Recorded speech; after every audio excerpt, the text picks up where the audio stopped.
Claire, so I have a very strange proposition for you. I want to video blog with you, like communication.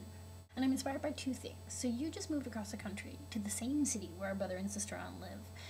So you get to be friends with them, like, as an adult. And that's not fair because I don't. Although, side note, I'm not willing to propose this to them because I feel like they are in a different stage of adulthood. You and I are in this developing stage of adulthood, whereas they're like way more entrenched in adulthood and probably don't have time for silliness like this. But I'm hoping that maybe you do. Inspiration number 2.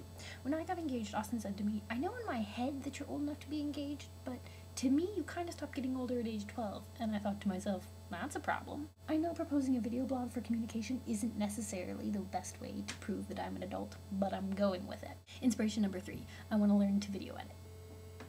Although I'm trying as hard to get this with as few cuts as possible because I don't have time to edit a video today, really. But there are also 2 things that have been keeping me from proposing this idea. A, I have a crippling fear of feeling foolish, and B, I don't have a video camera. Obviously, I'm ignoring number 2 by using the iSight camera on my computer. Yeah, ugly quality, but if I don't do it now when I'm procrastinating, I won't ever do it. I'm getting over problem A by recalling that you and I both sometimes have a crippling fear of feeling foolish. It's like we're sisters, and so you're not likely to make me feel foolish if you decide that my idea is silly. There are other reasons for this. I feel like a lot of my life happens inside of my head, and I'm pretty sure that from conversations we've had, that's true of you too. But what I'm scared of is that some of my relationships happen inside of my head.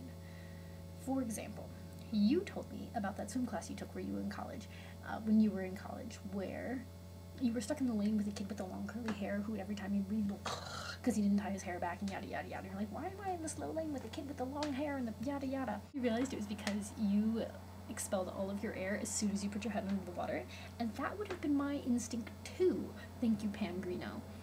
Except you told that story, so now, this semester in my swim class, I did not do that, and so I did not get stuck in the lane with a kid with the long curly hair trying to breathe. And I should have mentioned that to you. I should have told you, like, that's, you know, just a random conversation that we could have had, but I didn't. And so I don't want my relationship with you to happen inside of my head, like where I read your blog and you read my blog and then we pretend that we've talked when we haven't, which is lame sauce. So my theory is, if I have a system of keeping up with you, I'll be more likely to keep up with you. And if you think this is silly, that's fine. If you think you don't have time for it, that's totally fine. I'm not going to be offended. I wanted to make a public declaration of, like, intentionality that I want to be your friend and I want to keep up with you. And I didn't want it to be like, well, you know, maybe I'll email her tomorrow, or maybe I'll call her on my way home. I didn't want it to be like that. So if you think this is silly, that's fine. We can plan for phone calls or emails or something, but I wanted it out. I wanted it out there as an option, and I wanted it out in the open. So I love you. Bye.